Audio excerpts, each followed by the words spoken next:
pessoal, eu sou o Márcio Tavares e esse é o Popcast. O Popcast é uma iniciativa da PopTrade, uma empresa especialista em trade marketing.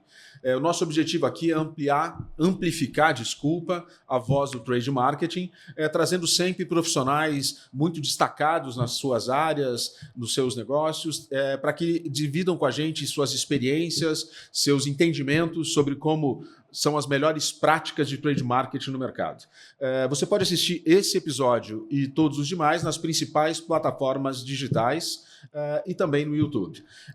Eu tenho hoje o prazer de conversar com um amigo de longa data, parceiro de guerra, o diretor de inteligência da PopTrade, o Rodrigo Torres. Brigadíssimo por estar aqui hoje, Rodrigão. Obrigado eu, Marcelo.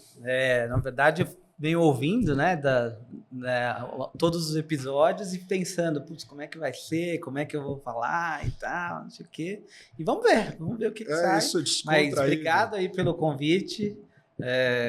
Como você falou, estamos aqui há bastante tempo fazendo isso. Nem que imaginei que está tanto tempo fazendo isso, mas o tempo passa muito rápido, então estou feliz. Estou feliz de estar aqui e poder falar um pouco, contar um pouco da história, de tudo, como são as coisas. E eu estava muito ansioso por esse nosso papo, porque eu acho que um dos principais diferenciais, depois das pessoas todas que fazem o nosso time, é esse nosso olhar para tecnologia, para dados, para inteligência. É um dos grandes diferenciais que a gente tem no mercado. E você é o dono disso tudo, é o cara que criou isso tudo, e é muito legal compartilhar, então, com a turma um pouco dos bastidores, como é que chega na ponta, como é que se estrutura toda essa inteligência que a gente tem no negócio. A gente começou aqui uma área que a gente queria fazer, sempre teve uma grande ambição, de nos diferenciarmos por inteligência, e começou acho que como tem que começar. Começa pequeno, testa, expande, até a gente ter uma área super consolidada, em que eu tenho vários pilares embaixo de uma área de inteligência, muito, muito voltado à necessidade que o negócio trazia de como é que eu organizo a minha ida a mercado, com o time de promotor, como é que eu organizo isso, que é uma fase muito mais de planejamento, como é que eu classifico uma loja, como é que eu cadastro, porque quando a gente está falando um pouco de jornada de informação para trade e voltada à execução no ponto de venda, não existe uma auditoria que capte isso, que olhe para lá. Então, boa parte, que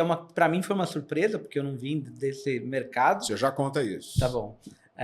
Mas para mim foi uma surpresa então, como que a gente ia fazer isso, E quando a gente está pensando em análise, a gente tem que pensar na construção dessa informação, porque ela tá lá, ela não vai vir de um checkout, ela não vai vir de um sistema. Muito da informação de execução no ponto de venda, se eu não diria muito, para não dizer tudo, vem do time de campo, que está lá todo dia com a sua missão de execução, mas dentro dessa missão tem uma missão de olhar o concorrente, tem uma missão de olhar o que está acontecendo na loja, e tudo isso começa quando a gente está planejando. Quanto tempo que ele vai ficar na loja, o que ele vai fazer dentro daquela loja, qual que é a jornada dele, dependendo do canal, e ali como que a gente inclui captação de informação, que hoje em dia já é mais fácil, os sistemas evoluíram muito, mas a gente começou fazendo isso em 2009, ainda não existia smartphone, era um aparelhinho, um feature phone, que eles chamavam, e que ele colocava lá, você tinha que digitar, às vezes você tinha que digitar texto, mas digitando algumas vezes para aparecer o A, B e o C, e não tinha um teclado QWERTY, que é o teclado hoje do smartphone, e ainda assim a gente conseguiu, e todo esse... E com que pensamento? Para a gente conseguir fazer uma boa análise, o processo tem que ser um processo desde do planejamento, da captação, do processamento disso, e que deságua num relatório, que deságua talvez numa apresentação. Então tinha assim toda essa jornada ela sempre foi pensada desse jeito. Acho que foi com essa com essa ideia de que eu vim, quando a gente veio, vamos construir uma área de inteligência para trade, não era para ser uma área de relatórios, né? Nunca foi para ser uma área de relatórios, mas sim como que a gente ajuda e como é que a gente estrutura. E aí você começa a visualizar o que você passa, assim, puxa, o que eu preciso para que a hora que eu vou analisar, eu tenho uma informação de mais qualidade, porque ela está sendo captada por humano, e você tem todos os possíveis erros que estão lá, então isso é uma discussão que passa por treinamento, passa pelo perfil das pessoas que a gente está trazendo, né? Então a gente foi aprimorando isso ao longo do tempo e com isso as tecnologias que apoiam para tornar essa jornada ela um pouco mais fluida, né? Com menos fricção, né? Que é o termo hoje em dia. E também sempre tentando pensar no nosso promotor para que a vida dele seja mais fácil ou menos complexa no ponto de venda, né? Exato. O processo de coleta mais simples. Quando a gente pensa em jornada do colaborador, também está o processo de captação. Perfeitamente. Mas antes aí de a gente evoluir nesse pop, porque eu sei que você é apaixonado, me conta de onde você veio, o que você cursou, onde você trabalhou antes de chegar na Pop? Bom, eu sou um administrador por formação, apesar que muita gente achar que eu vim da área de tecnologia, minha esposa achar que eu sou um engenheiro, na verdade eu sou um administrador, né? Então eu fiz administração de empresas ali na SPM, depois eu fiz um MBA na FIA, e depois fiz uma especialização como parte do MBA fora, mas tudo sempre voltado à gestão empresarial, né? Então, na faculdade, administração com ênfase em marketing, e aí depois eu sempre fui para um caminho de negócio, né? Então, todas as minhas especializações foram essas. E sempre nisso tudo, quando você vai fazendo uma análise hoje em dia, você começa a olhar, mas sempre estava envolvido em informação, né? Então, quando eu estava na faculdade, quando tinha lá matérias de que tinham a ver com métodos quantitativos e tal, né? Que mesmo de estatística, falando de por que eu vou dar uma garantia num automóvel se eu não tiver segurança de que aquela garantia tem que durar o período que eu estou dando a garantia, porque senão eu vou quebrar a companhia. Então, era a estatística voltada à gestão, né? Então, já gostava daquilo e acabei indo, mas meus estágios todos, né? Então, quando eu fiz estágio, eu lancei, junto com o gerente de produto, na época, fiz estágio com lançamento de DVD, algo que não é todo mundo que vai conhecer isso. Século passado. Mas que não é tão antigo assim. Se a gente pensar, tem 30 anos, né? Mas já era coisa assim, HD, essas coisas, né? Então, ali então eu trabalhava com marketing puro mesmo, era um departamento de produto, né? Então de avaliar produto, o que a gente ia lançar, qual que era o mix de lançamento, o que era o ciclo de lançamento e tal. Então esse foi meu primeiro estágio, mas foi muito rico porque era uma pessoa meu gestor era uma pessoa que gostava muito de que eu participasse e tal, e lá já fazia ali um shopping de preços em que eu, como estagiário da época, já conseguia consolidar isso tudo, sempre tive uma habilidade com Excel, esse tipo de coisa, então consolidava lá um shopping de preços, quando falava de TV, DVD. Fiquei lá por um tempo, até eu ir para a indústria farmacêutica. Então, fui para a indústria farmacêutica, ainda na área aí eu fui para uma regional de vendas, né? Atendi uma regional de vendas. Em qual indústria? Na Novartis. Na parte de prescrição, né, que você tem sempre na indústria farmacêutica, você tem a parte de prescrição e o que a gente chama de OTC, ou MIPs em português, mas a parte de prescrição ela tem uma característica bem diferente, né? Tem muito focado na jornada com o médico, a farmácia ela tem a sua importância, mas você tem uma etapa anterior que é a geração de demanda, que é a geração da prescrição. Então, aqui tem um universo enorme de, como é que você faz como é que você chega no médico, como é que você aborda, o que você vai levar de estudo clínico, então tudo tem que ser muito embasado, esse tipo de coisa. Então na regional de vendas ali eu apoiava os times de venda de como que construía um plano de ação para como que eu garanto uma prescrição, como eu ganho de share de prescrição. que é algo que é metrificado na indústria farmacêutica, é algo que essa é uma característica da indústria farmacêutica, que tudo é metrificável, então, quanto é de prescrição, quanto que é a indicação daquela doença, porque quando a gente está construindo esse planejamento, você está estruturando assim, qual que é a prevalência da doença, quantos pacientes estão tratados, quantos não são diagnosticados, até você chegar ao que a gente chamava de o patient flow, que é o fluxo de pacientes, que é para aquela indicação, quantas pessoas. Aí que você chega no tratamento, que aí vira um medicamento que vai ser a venda que vai acontecer. Né? Então tem uma jornada toda. Longo processo. Um longo processo. Então, trabalhei nessa regional de vendas como parte ali. Aí meu desejo era ir para marketing, então eu fui para marketing, aí marketing de produto, mas também farmacêutico, mas é completamente diferente assim do quando você falava de consumo, porque tinham outros stakeholders que eu tinha que atacar dentro do plano de marketing. Então, como que eu vou abordar o líder de opinião, como é que eu vou, e tinha lá, você sempre teve lá os 4 P's, que eu não falava, mas lá eram mais P's, porque você tinha lá o P que era de physician, que era o médico, né? Então, como que eu abordava tudo isso? Então, mas foi uma experiência maravilhosa, porque foi uma baita escola, assim, eu era muito novo, né? Então, passei por estágio, aí fui efetivado, aí analista, só que quando eu fui efetivado, foi aí que eu fui para a área de inteligência, né? Aí começou a criar o monstrinho. Foi aí que começou a criar o monstrinho, e fui vendo, assim, hoje você vai tendo consciência de que, assim, putz, tudo fez muito sentido, de alguma maneira eu estava sempre envolvido com dados, né? Quando a gente estava falando em marketing, quando eu digo esse desenho do patient flow, ele tem muito número ali, porque para você estimar mercado e tal, e aí eu vou para essa área de inteligência, atendendo esses mercados, né, que eu trabalhei em marketing.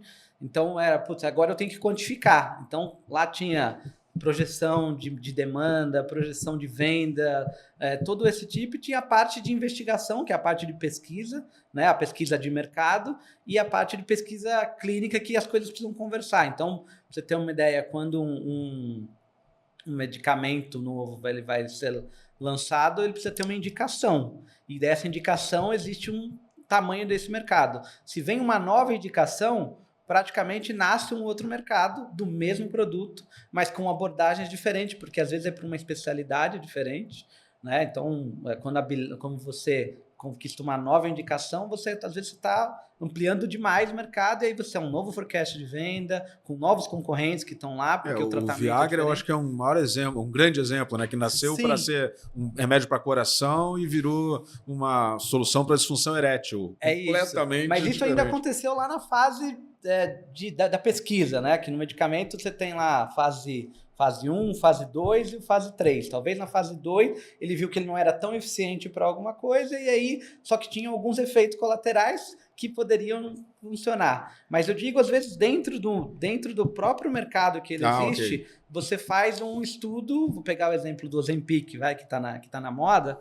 Então, o Ozempic, a indicação dele é diabetes, mas o efeito dele é emagrecimento. Então, muito dessa prescrição, que é o que a gente chama da prescrição off-label, em paralelo, certamente estava acontecendo um estudo clínico, porque para você falar para o médico que ele funciona, para você poder propagar, que é o que ele chama da propaganda médica, você precisa ter esse estudo clínico que comprove. Senão, só o médico pode fazer uma prescrição, se ele detecta, mas aí é uma prescrição que eles chamam off-label, né? É o direito do médico de prescrição, mas você não pode propagar isso, né? Então, você começa com um segmento que não é pequeno, diabetes é um mercado super grande, mas quando você olha para o emagrecimento, é um outro mercado gigantesco.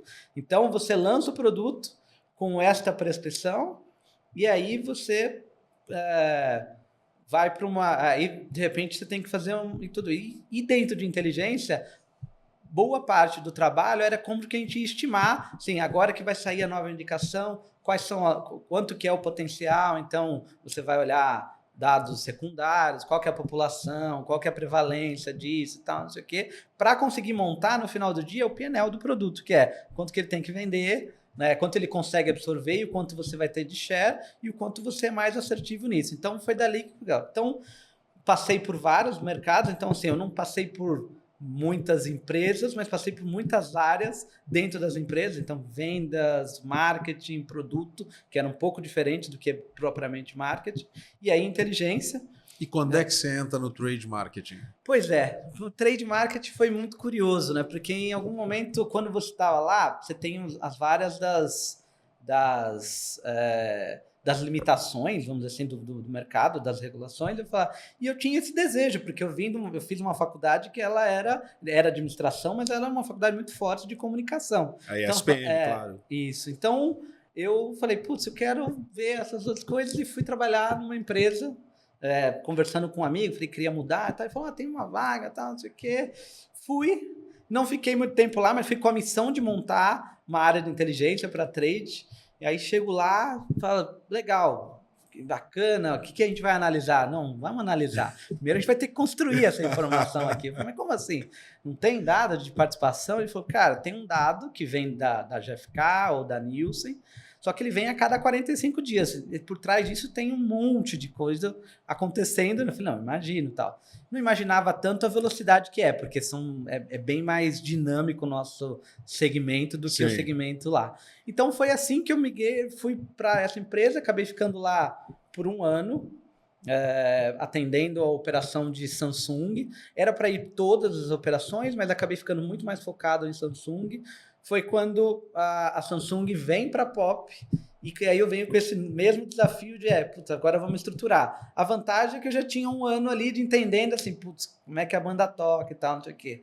Então, aqui a gente começou a estruturar do zero. Foi do zero, então, você trouxe, você foi a primeira pessoa de inteligência que existiu na Pop. E aí, tudo para fazer, né? Então, como que a gente ia organizar essa base de informação, porque, coisas às vezes que são muito simples, mas que se você não fizer esse básico muito bem feito, a tua análise no final do dia você fala, mas tá tudo errado porque não tá inconsistente. Então, eu trouxe, para estruturar esta área, trouxe muito do conhecimento que eu tinha vivido ali, de como a gente estruturava painel médico, essas coisas, como que eu ia fazer isso para ponto de venda. Foi daí que a gente falou, a gente precisa ter uma base centralizada, a gente precisa ter uma ferramenta de coleta que garanta isso, a gente precisa ter a inteligência de roteiro para fazer isso, né? E aí começa, né? Então, mas os primeiros roteiros, vamos dizer assim, era na mão mesmo, na raça, na raça de olhar mapa, estava começando ali o Google, mas e aí a gente começa a comprar as ferramentas para utilizar nos clientes da casa, né? E ali começa, mas era eu operando, me lembro que tinha eu mais 2 ou 3 pessoas, né? Tinha uma pessoa que era... Quanto tempo faz isso, Rodrigo? Foi 2009, então são 15, né? 15 anos completou em outubro, 15 anos. E vem história. Me conta uma coisa, então chegou na Pop, construiu a área e tal, aí vai, cresce, hoje aquelas 2 pessoas que respondiam para você já viraram... Quantas pessoas você tem na tua área? Hoje são 52 pessoas. Cresceu um pouco. Cresceu um pouquinho. E você é diretor da área de inteligência. E o que é ser um diretor da área de inteligência de uma empresa de serviços como a Pop Trade? O que você faz? Que estruturas você tem sobre você, sobre a tua área? Hoje, dentro da área de inteligência, a gente tem hoje 4 grandes pilares. Né? Um pilar que é a área de geomarketing, e por trás dela que a gente chama de geomarketing e Store DNA. Existe uma outra área que é chamada de ferramentas, então as ferramentas de captação de informação, ao longo do tempo a gente foi construindo também ferramentas da gestão do roteiro, esse tipo de coisa, então essa área ela cuida de tudo isso, mais gestão de produtividade, que é uma área que eu costumo dizer que ela apoia na mensuração da efetividade do promotor em campo, mas também ela acaba auditando as ineficiências das outras áreas. Então, quando um promotor não conseguiu fazer um check-in naquela loja, pode ser por alguns motivos. Pode ser que ele está sem aparelho, que aí eu preciso direcionar para as áreas de logística, esse tipo de coisa. Esse é só um exemplo, mas que é... Então, essa área ela tem um papel de metrificar a presença do promotor em loja, a adesão ao roteiro, e também de apontar onde que eu tenho ineficiência para a gente trabalhar para fazer. E aí eu tenho dentro desse hoje a gente tem 2 diretorias, né, de operação, então eu tenho 2 pessoas que estão voltadas ao atendimento de inteligência dentro das operações. Então, uma para cada diretoria de operação. Uma para cada diretoria de operação, mas que tem escopos parecidos que ali... A gente já teve aqui no podcast o Ney e o Fábio, que são os diretores de operação, então para responder a cada um desses núcleos você tem um time de inteligência. Exatamente. E embaixo desses 4 gerentes, existe uma estrutura e aqui nessas 2 cadeiras, 2 que eu falei que estão lá no atendimento, aí sim eles estão muito focados em análise da informação e também essa é a área que está mais próxima do cliente. Essas outras 2 áreas são mais corporativas. Mais então back-office. Elas atendem nem tanto back-office, mas elas são bem mais corporativas. Elas não atendem um cliente especificamente, ela atende todos os clientes. Aqui, nesses 2, eles atendem os clientes que estão... Eles têm ali estruturas mais focadas dentro dos clientes, também para buscar uma especialização maior, né? Então, a pessoa que está atendendo o cliente X, eu tenho a expectativa de que ela consiga aprofundar e consiga respirar o cliente. Por quê? Porque o papel desses caras aqui está entendendo, está em troca com a operação e entender o que está acontecendo em campo, trazer insight para eles, olha, com base nos indicadores que a gente decidiu monitorar, né, que são indicadores que muitas vezes são parecidos, alguns deles, mas você tem as peculiaridades de cada um desses... Da indústria, do canal do canal, né? Esse tipo de coisa. Então, a área hoje ela está estruturada dessa maneira, então eu tenho um papel tanto na fase de proposta, vamos dizer assim, quando a gente está construindo quando a gente recebe um briefing, vai construir uma proposta, que é qual que é o tamanho da equipe ideal, como que a gente vai abordar, qual que é o tempo que vai falar, o que a gente vai propor em termos de frequência de visita, de tempo de visita, para a gente construir este briefing e aí apresentar uma proposta, né? Aí eu tenho uma etapa que é o durante, que é depois que o cliente está dentro de casa, que aí começa um trabalho que é um trabalho que passa por todas essas áreas. A área de geomarketing, ela está ali, ela centraliza, todo o nosso cadastro hoje ele é centralizado. O que significa isso, cadastro centralizado? O cadastro centralizado é o seguinte, imagina que quando lá no relatório você vai fazer uma análise de Carrefour ou de Fast Shop. Se esse dado não estiver centralizado, você não vai ter uma noção de quantas fast shop, por exemplo, a gente atende. Se eu não centralizo esse tipo de coisa, cada operação vai cadastrando e vai fazendo e tal, não sei o quê, e aí você aí começa a se perder, né? Então, quando a gente decide organizar esse cadastro, é que a garantia de que aquela loja ela tem as mesmas padronizações em termos de endereço, de rede, de validação na Receita Federal se ela existe, e de coordenada geográfica, que isso é parte do nosso processo de planejamento e depois parte do processo de monitoramento da operação como um todo e até de análise também, porque eu vou olhar potencial, essas coisas ali. Então, quando a gente decide fazer essa centralização, é exatamente já pensando na nossa jornada de dados, que eu estou organizando a entrada, então eu vou garantir que o nome de rede está padronizado, os endereços estão padronizados, para o F de cidade, tudo isso está padronizado e que e que eu não posso mandar um promotor para o lugar errado. Então, um erro de coordenada geográfica, eu mando o promotor para um lugar que não existe. E aí ele vai me falar, não consigo fazer essa loja. Né? Sim. E aí eu começo a gerar ineficiência no processo. Então, e aí, quando a gente, dentro ainda da área de geomarketing, eu estou construindo o roteiro quando a gente está lá. Então, depois que ganhamos a operação está dentro de casa e a gente vai construir este roteiro. Então, com base em premissas que a gente discute entre, puxa, o que se espera, qual que é o tempo, o que se espera dentro da loja. Então, aqui já tem uma troca muito grande entre operação, cliente, para entender quais são os objetivos, para onde a gente vai e tal. Legal. E aqui a gente faz uma simulação, que nessa simulação ela traz variáveis de negócio, então potencial de sellout, potencial de região, tal, que tem até uma coisa bacana que a gente está fazendo agora, porque por muito tempo a gente levou só variáveis do cliente, e aí a gente veio evoluindo também esta área, né? Essa é uma área que ela nasceu para atender os clientes da casa, mas hoje ela é uma área autônoma, então algumas vezes a gente presta serviço também para clientes que não têm operação com a gente, mas eles têm uma necessidade de montar ou de ter um roteiro mais inteligente. Então, a gente foi construindo esse tipo de coisa. Qual é o tamanho da base hoje, Rodrigo? Você falou dessa base saneada, onde você tem total controle sobre o dado e sabe que a loja existe, sabe a coordenada dela. Qual é o tamanho hoje da tua base? Hoje a gente tem ativos, né? Que existem na Receita, estão abertos na Receita Federal, 105 mil lojas. Uau!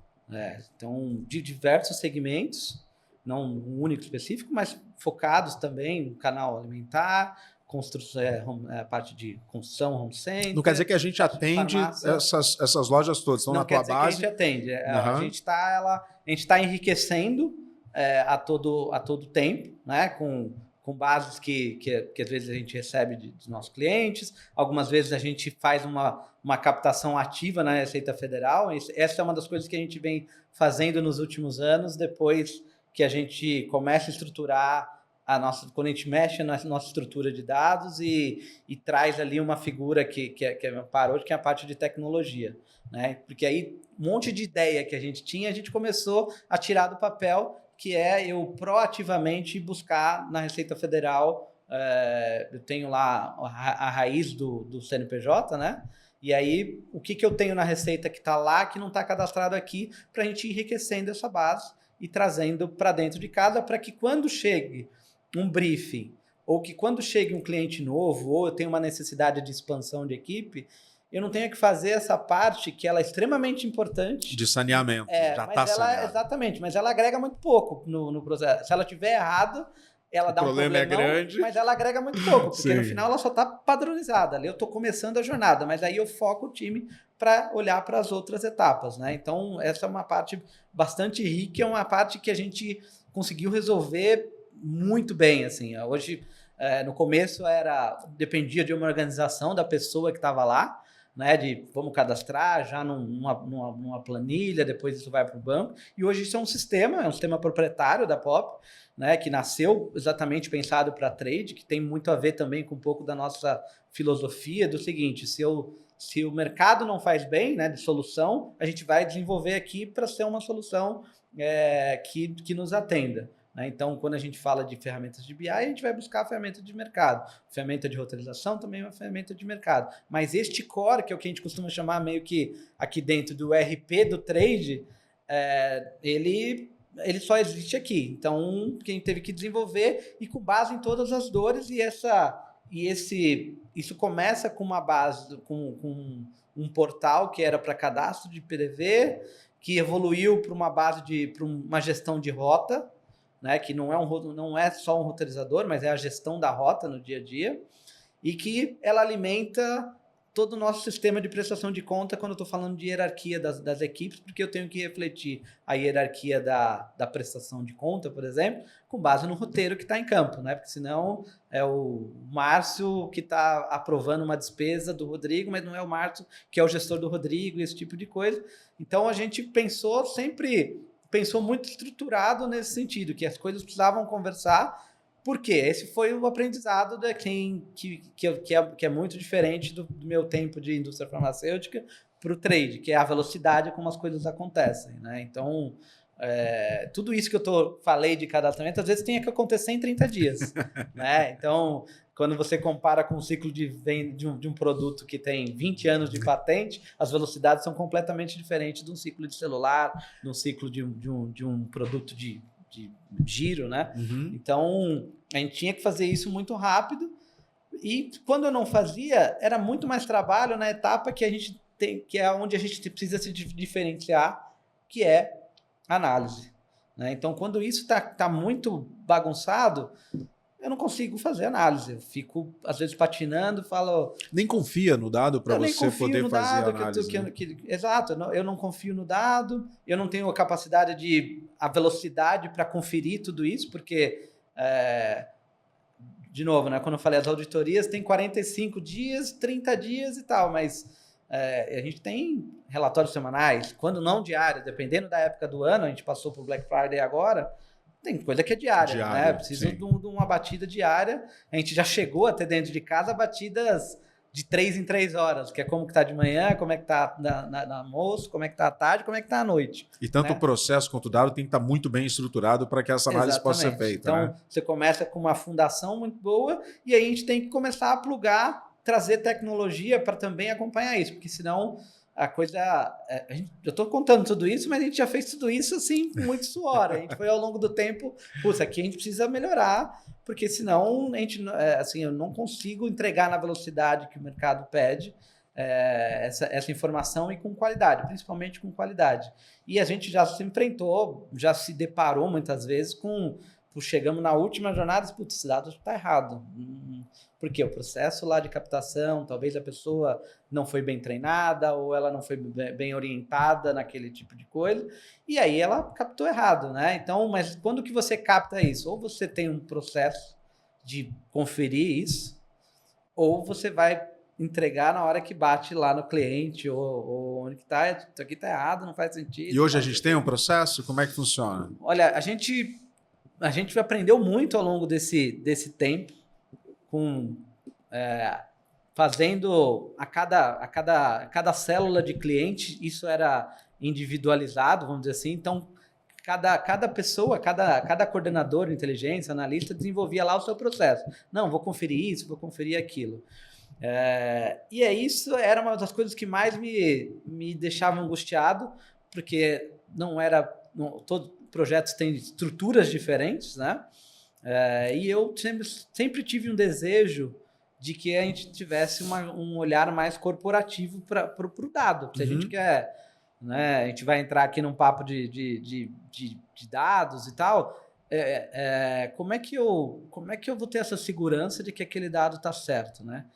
E aí a gente passou essa jornada ali de transformação também das áreas, conforme as tecnologias foram evoluindo, até o momento que fala assim, eu tenho esse desejo, né? Foi quando a gente toma a decisão de vamos reestruturar a nossa base de dados para tornar ela mais voltada a Big Data, a trabalhar com dados mais de grande volume. Então, a gente começa isso antes da pandemia, felizmente, né? Então, que isso para mim, que acho que é a coisa mais legal desde que eu estou na Pop, que a visão foi sempre de... Putz, a gente tem que construir algo muito grande, né? Uhum. Então, foi sempre com essa visão. Então, o que a gente precisa para a gente começar a estruturar? E aí, passa por esse processo de mudança de tecnologia, chega o Denis, né, que é nosso par de... O Denis é o nosso diretor de TI, isso, que é o braço direito, esquerdo, do meio. Tornou minha vida muito mais fácil desde que ele chegou. E aí a gente começa a reorganizar tudo isso, né? E aí isso nos permite começar a falar, bom, a gente precisa trabalhar no modelo de validação dessa informação, porque antes era isso mesmo, baixa a tabela do banco, olha lá, os outliers e tal, cada um da sua forma. Uma metodologia. Uma metodologia, ou com a sua velocidade. Então, se eu tenho mais tempo, eu cuidava mais dessa etapa. Se eu tinha menos tempo, eu ia focar na entrega do relatório. E aí a gente falou, não, precisamos construir algo e aí volta lá do meu desejo do meu prazer por número e a estatística, esse tipo de coisa. Falar, não, precisamos criar um modelo matemático que capte outlier, que tire outlier, pelo menos para fazer o trabalho, 95% do trabalho, e os outros 5% a gente tem que atuar nessa melhoria contínua. Dá um exemplo para ficar claro o que é esse problema.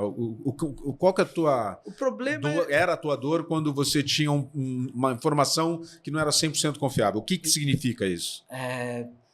Vou pegar um item que é muito simples. Vou pegar preço, tá? preço hoje captado pelo nosso time de campo. Preço do produto lá na gôndola, na farmácia. Né? Preço lá, tá lá, o promotor tem coletado uma lista grande, algumas vezes, né? Porque, eu quero saber um monte de produto. A gente tenta...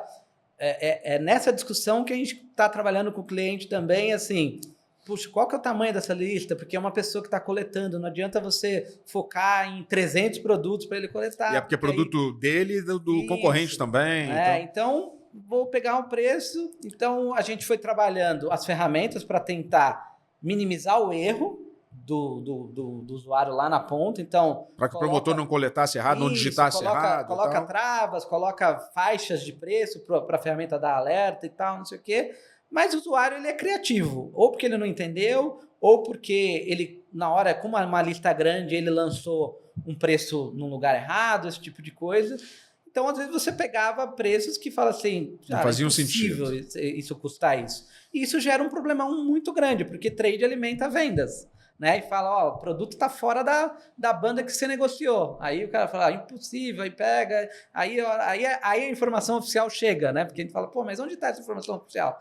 Não tem e tal, não sei o quê. Às vezes chega e fala, não, tá aqui.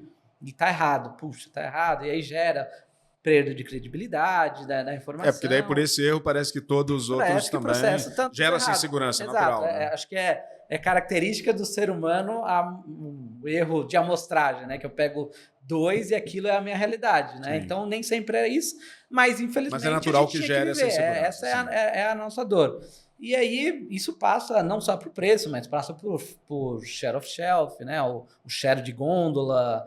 Então, tudo que está lá, porque a gente não pode esquecer que é o ser humano que está lá captando. Né? E na maioria das vezes, não é por maldade. É porque você tem a jornada toda dele na loja e, no final do dia, ele tem que lançar isso também. Né? E aí, às vezes... ele é interrompido no meio da coleta por um consumidor que está buscando uma informação. Exato. E aí, às vezes, ele se confunde mesmo, porque é uma lista enorme. Se a gente pega, dependendo da categoria que a gente está trabalhando, é uma lista grande e ela é importante para tomar decisão, porque, como eu falei no começo, não tem nenhum outro lugar que você mexa share de gôndola, né?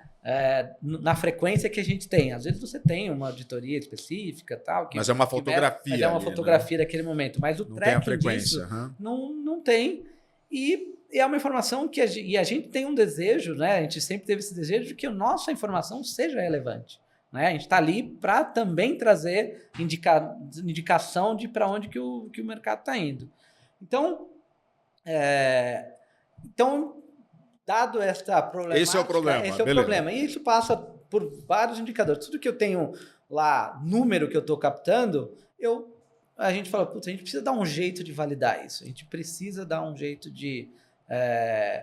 tornar essa jornada mais simples aqui dentro também, para que os times também tenham mais segurança no que eles estão trabalhando e também que a gente tenha uma assertividade maior na análise que a gente está fazendo para lá e que sobre mais tempo para análise e menos tempo para o processamento, que é a análise ainda hoje, eu entendo que é onde o ser humano ele faz a diferença. Faz a diferença. Né? A máquina tem mais dificuldade. Então, onde que dá para a gente automatizar é uma filosofia que a gente adotou que a gente precisa automatizar. Né? Então, foi isso que a gente construiu, né? O que a gente está chamando de Pop Data Precision, que é nada que por trás disso tem um modelo matemático que identifica outliers com base num histórico de informação que a gente vem coletando e está lá processando lá em tempo real da maneira como ele está entrando e classifica o dado em vários números, né? E qual que é a maior nota da menor nota.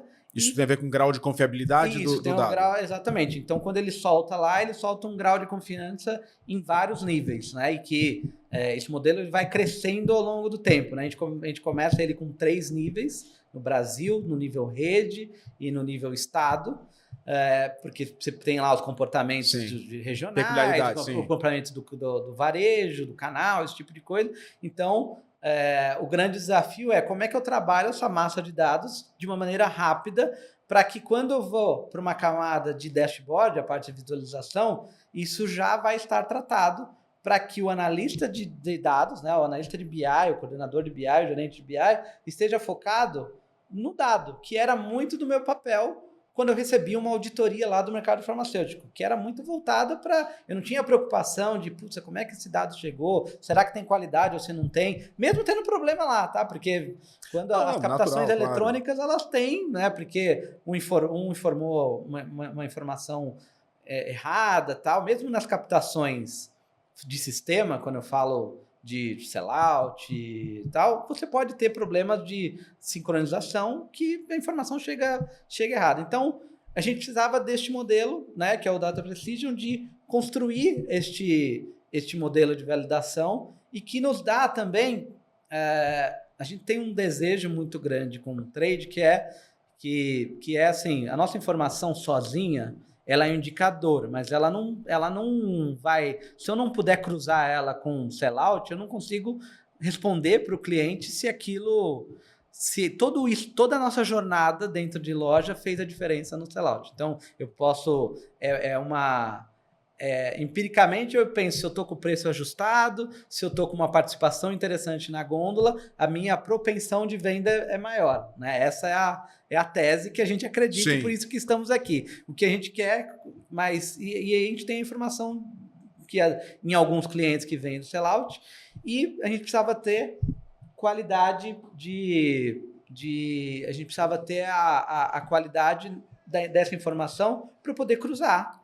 E é isso. Então, o Data Precision veio exatamente com este papel de validar a informação. A gente começou o modelo com preço, share e ponto extra. Então, o que eu quero dizer com isso? Então, toda a informação de preço que ela é captada em campo pelos nossos times, ela passa pelo Data Precision, ela é classificada e eu tenho lá qual que é o grau de confiança daquele preço, Então, tudo que a gente fazia na mão, a gente está trazendo agora numa escala muito maior. A mesma coisa para o share. Share que estão fora da curva, que eu tenho muito próximo de 100%, muito baixo e tal. Tudo isso o modelo vai gritar para que a gente possa atuar. Algumas vezes você vai atuar lá no começo da cadeia, que eu preciso treinar melhor os times, porque ele não está entendendo, ou não, tem alguma coisa acontecendo realmente em campo. Mas o principal disso é dar confiança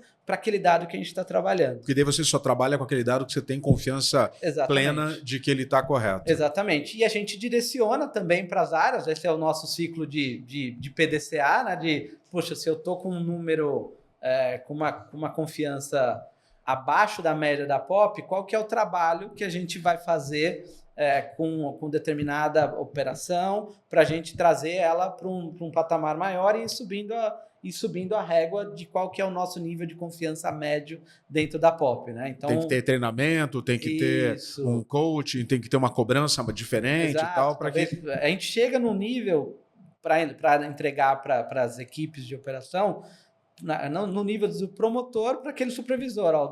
Esse promotor é o que mais está agredindo o teu número, né? Então, essa é a ideia para que a gente possa trabalhar. Bacana. Porque, de novo, o dado que a gente faz aqui dentro de casa está sendo coletado pelo ser humano, e o ser humano está sujeito a falhas, mas é muito importante a informação que está lá, né?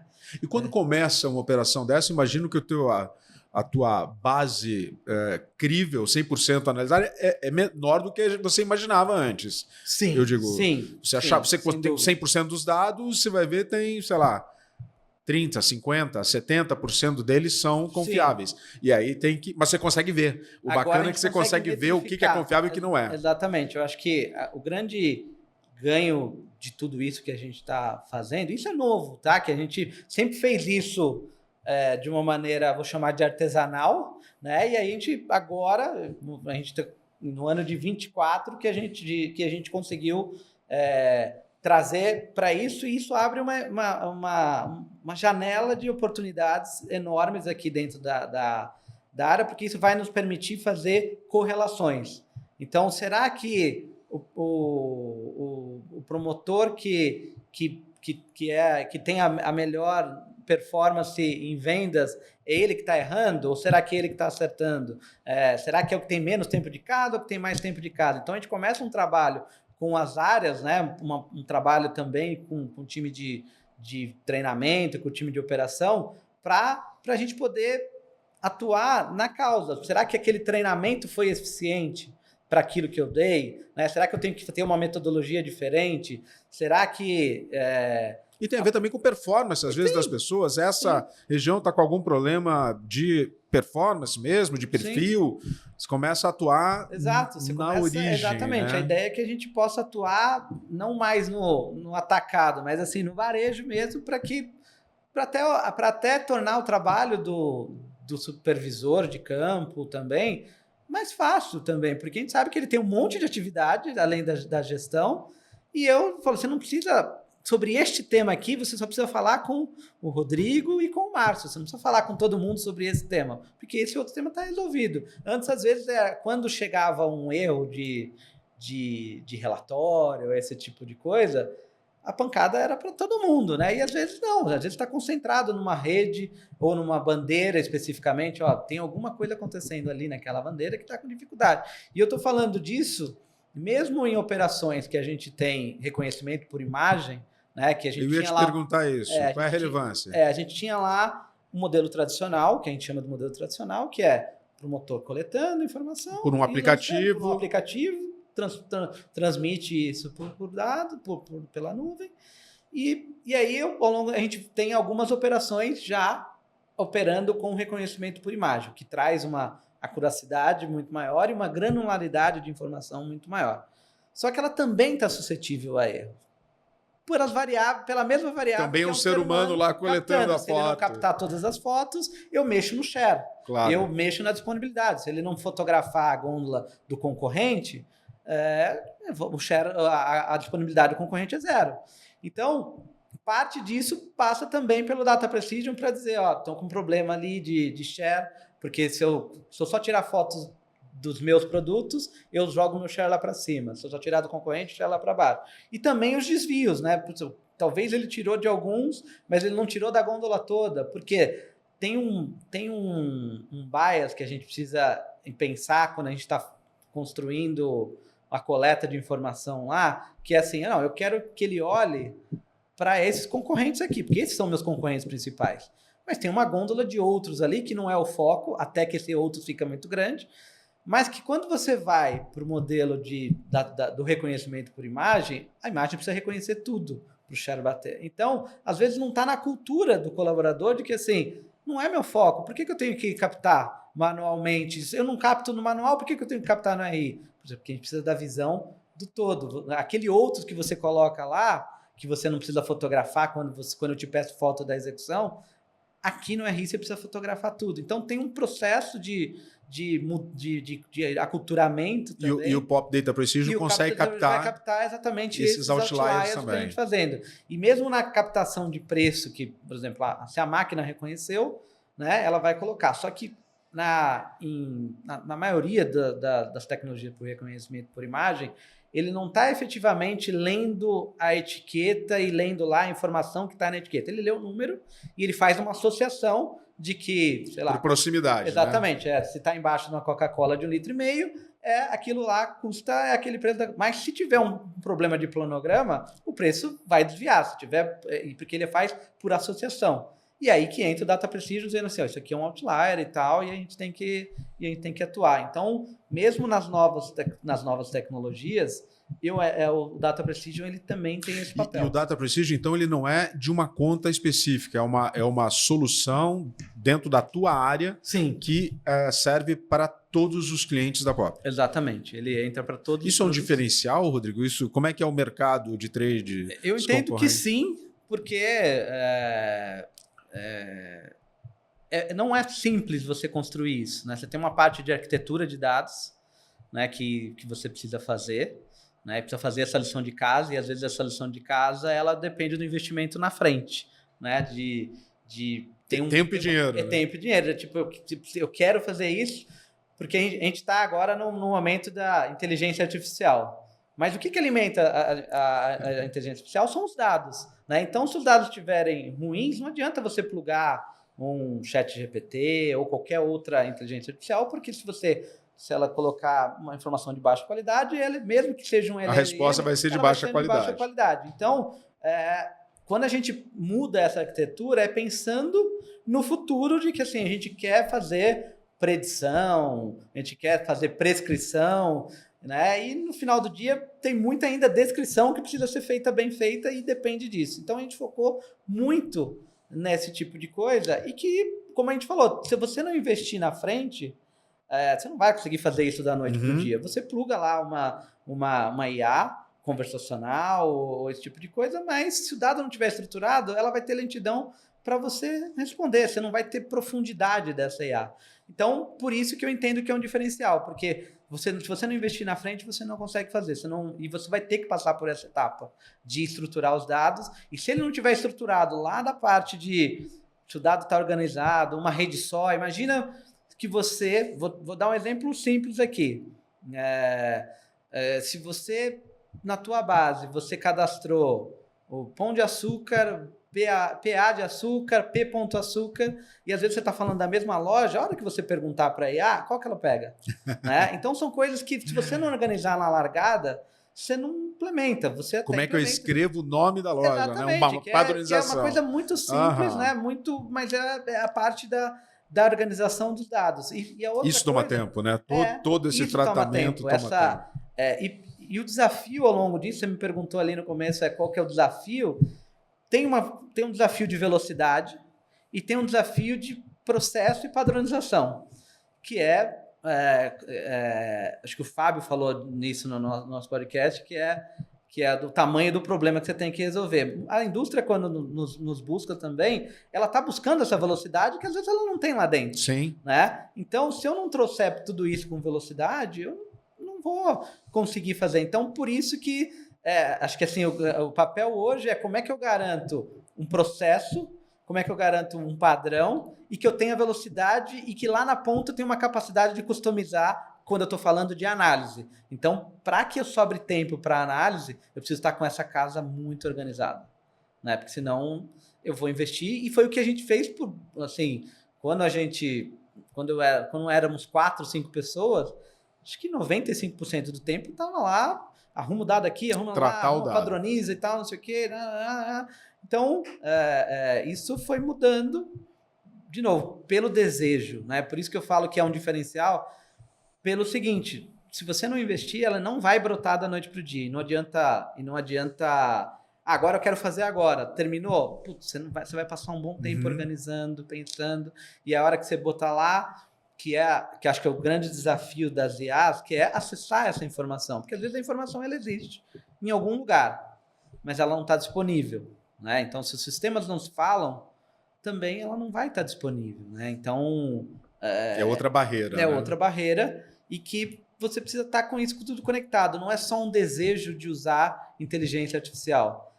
O desejo ele tem que passar para a próxima pergunta, o que eu preciso para fazer, e não só o desejo de. Né? O desejo, todo mundo deseja. E, Rodrigo, me conta um pouco, você falou que dentro do teu time aí de 50 e poucas pessoas, tem uma parte dele que é dedicado a trabalhar os insights, as análises do cliente, ou para o cliente especificamente. Como é que é isso?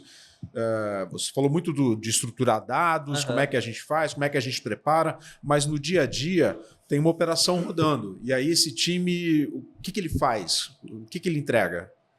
Ele entrega, assim, a parte tangível é um report, né?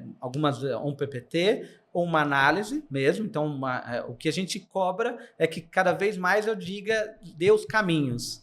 Né? Então, se eu tenho um problema numa determinada região, eu tenho a expectativa que o time sente com a operação dizendo, aqui temos um problema e ele é deste tamanho, colocar o problema daquele tamanho. Então, assim, o problema está no Brasil inteiro? Não, está concentrado na regional centro-oeste, no varejo tal, e com esses promotores, né? Com esses supervisores. Às vezes o promotor, aí o desdobramento é feito pelo time de campo. Então, este é o papel desse time que está na análise. Tem uma parte que é analisar, que tem uma parte de construção de dash, né, que está lá entendendo com o cliente as visões, propondo visões, né, não é só esperar o que o cliente quer, mas também propor, porque, putz, eu quero essa visão, vai funcionar melhor assim, que eu entendo que isso é só parte do trabalho, que se você olhar o que eu vejo que pelo mercado tem, 90% do que o mercado tem é isso, tipo, entrega um dashboard. Mas o que eu espero do time, do meu time que está focado em análise, é de que ele dê o diagnóstico para as independente. Diminuir o sellout porque eu tenho menos ponto extra. Tem um problema de participação em share de gôndola. Em que bandeira que eu estou falando isso e tal, não sei o quê. E eu tenho aí a visão, né? De novo, eu sempre falo aqui de visão, é de que a gente possa, com base em tudo isso que a gente está trabalhando os dados e que a gente consiga estar mais integrado ao cliente e que a gente consiga apontar dizendo assim, olha, tua venda caiu aqui, porque aconteceu isso aqui no mercado. Começar a migrar saindo de uma descrição para uma coisa de prescrição, predição, né? De criar modelos. E a base ela está sendo construída, que é muita qualidade da informação para poder cruzar uma coisa com a outra. E esse time acaba cruzando, então, com outros indicadores, né? O grid. Sim. Ele tem. A gente sempre estimula os nossos clientes a compartilhar. A gente sabe que não é um desafio fácil, porque muitas vezes não está na mão de trade, às vezes está lá na administração de vendas, e aí é um caminho inteiro para circular, mas conforme quando o cliente mergulha muito mais nisso, torna o nosso trabalho também muito mais bacana, rico, né? Rico, né? Então, a análise é mais consistente, né? Porque através dos cruzamentos você consegue detectar desvios e entender qual é o tamanho do problema mesmo. Exato. Então porque, como eu disse, nossa informação sozinha, ela dá indicadores, mas ela não aponta, legal, você está me dizendo que está caindo aqui, está pior, meu índice de ruptura está aqui, mas eu não tenho, às vezes, a visão de como que está a venda com base em tudo isso. Se ninguém me mostrar, então por isso que a gente precisa trabalhar em conjunto. E por isso, clientes, é super importante disponibilizar os dados internos, super importante. E parte dessa estruturação de dados também foi para tentar tornar essa jornada de integração melhor. Aí entra ali, de novo, Denis, ajudando nessa parte de integração, tornar esse processo, porque a gente sabe que já é um processo difícil dentro das indústrias de acessar, mas que quando ele chegar aqui, que a gente tem essa facilidade de integrar os dados e isso aparecer nos nossos bancos de dados de uma maneira mais fluida, porque antes também era junta a tabela dali e tal. Agora a gente tenta fazer Troca isso Excel, de uma maneira muito mais robotizada, porque Perfeito. sempre o foco do time fique em fazer diagnóstico, fazer indicação, para a gente construir planos de ação, apoiar a operação a uma tomada de decisão muito mais baseada em dados. Eu vou atuar naquela rede porque é ali que mexe o ponteiro. Eu tenho um problema, se eu começar a olhar, se eu não estruturar cortar o meu problema em etapas, no final do dia eu não sei eu tenho que sempre definir prioridade. Eu vou aqui primeiro, depois esse em segundo, depois esse em terceiro. Mexeu o ponteiro? Agora vamos para esse daqui. Então, esse que é o desafio também para mim, da área de inteligência, é de também propagar essa cultura de uma empresa mais orientada a dados, né? E seja em qualquer nível, né? Quando a gente estiver fazendo um diagnóstico de turnover também. De logística, de treinamento. Que seja isso. Então, tem uma parte como papel de inteligência, da parte de aculturar, de que assim, vamos tornar o problema do tamanho que ele é, né? Porque eu também falei da coisa assim, o ser humano, por definição, ele constrói uma amostra e aquela amostra não necessariamente é uma amostra representativa. Então, é tentar trazer, mas esse problema ele é geral ou ele está localizado, tentar trazer o problema do tamanho que ele é. Isso é porque a gente fala muito. Para que a solução tenha também a medida certa. Para que a gente consiga focar, que a gente seja mais rápido até. Né? Muitas vezes não é atirando para todos os lados, é atirar certo em determinadas... De forma inteligente. É isso. O Rodrigo, fantástico esse papo. Eu queria aqui ficar mais umas 2 horas conversando, me entusiasmo também demais e curto muito, mas a gente está acabando e a gente tem aqui um jeito de terminar sempre, que é querendo entender como é que é o Rodrigo quando não está lá com o crachá da Pop, quando não está trabalhando, está de final de semana, de férias ou está em casa, o que você gosta de fazer? Quais são os teus hobbies, quais são os seus interesses fora do trabalho? Bom, gosto muito de viajar, assim, é algo que toda oportunidade que eu tenho, já tive momento de estar jantando em casa numa sexta-feira, falando com um amigo, falando, onde você está? Estou no interior de São Paulo, que vai ter um festival de jazz, alguma coisa assim. putz, e aí? Vocês não querem vir? Ah, vamos. Aí eu ia beber uma taça, gosto muito de vinho também, que é outra coisa que eu gosto. Eu ia beber a taça, falei, não vou beber que a gente vai viajar. E pegar o carro, já ir reservando no Booking, então é isso. Então, férias, eu gosto muito de viajar e tá sempre com o meu núcleo duro ali, que é a minha esposa e a filha, né? A Naya e a Renata. Né? E também com os amigos, gosto muito de viajar com os amigos. A gente tem um grupo agora com a Renata de amigos que gostam de cozinhar. De pais também. Pais, mas são pais que gostam de cozinhar, que não é muito a minha praia, mas gostam de tomar vinho, e aí sim eu faço a parte da seleção ali de vinho. E gosto muito de esporte, mas principalmente de praticar esporte. Eu tenho, assim, desde moleque, nadando, correndo. Tive, na época da escola, estudei numa escola que era junto com uma universidade de educação física. Então, tinha pista de atletismo e tal. Então, fazia competição, essas coisas assim, tinha muito isso. Então, gosto muito de esporte, em geral. Eu gosto mais de praticar do que de assistir, mas eu assisto muito esporte. Mas principalmente o que eu gosto do esporte é a parte das estatísticas do esporte. Então, eu costumo dizer que, assim, quando eu vou treinar alguma coisa, eu preciso estar medindo. Então, o relógio vai estar sempre presente. Às vezes eu esquecia. Hoje em dia você já usa o tempo inteiro, mas na época que era aquelas fitas de correr, né, que você colocava aqui para medir batimento. Se eu esquecia a fita, parecia que eu não tinha ido correr. Mas como é que foi? Quanto de distância rodou? Então, é isso. Eu gosto muito de esporte, gosto de vinho e gosto de viajar. Como eu falei. Então, acho que isso... E quando junta tudo isso, eu gosto de... um dos esportes que eu gosto é corrida, já fiz meia maratona, né? Já fiz 2 meias maratonas. Estou contundido agora, jogando beach tênis, sem julgamentos. mas gosto beach tênis também. É perigoso, pessoal. Mas é muito legal também. Mas eu eu tenho os 2 joelhos com LCA rompido, um jogando futebol, e agora parei de jogar futebol e fui jogar beach tênis, rompi jogando beach tênis. Então, é isso. Acho que Esse é o Rodrigo fora do trabalho. Daqui. Então, se eu tiver de férias, dificilmente estarei em casa, né? Porque eu não gosto. E o último deles, eu gosto muito de assistir séries e filmes e tenho um desejo de aprender línguas.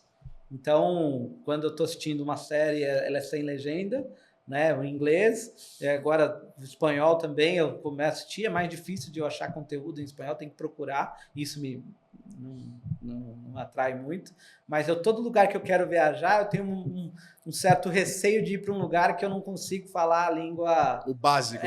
O básico, porque é diferente, eu falo muito isso para a filha, né, que está aprendendo, assim, eu falei, é muito diferente quando você chega num lugar e você se comunica na língua materna, assim, que você diz, que legal, você está tentando, se esforçando. Então, acho que é isso. Que bacana, que bacana. Rodrigo, prazer enorme bater esse papo com você. Muito orgulho aí do que a gente está fazendo nessa frente de inteligência, e você que vem liderando isso há tanto tempo, e eu acho que esse é realmente um diferencial enorme que a Pop tem dentro do mercado. Então, obrigado pela entrevista, obrigado pela parceria, obrigado por tudo. Obrigado a todos. Obrigado, espero que vocês tenham gostado. Eu também, tanto quanto eu. Bom, pessoal, a gente encerra aqui esse episódio. Gostei demais, espero que vocês também. Você pode assistir, lembrando, este e todos os outros episódios nas principais plataformas digitais e também no YouTube. Então, muito obrigado e até a próxima.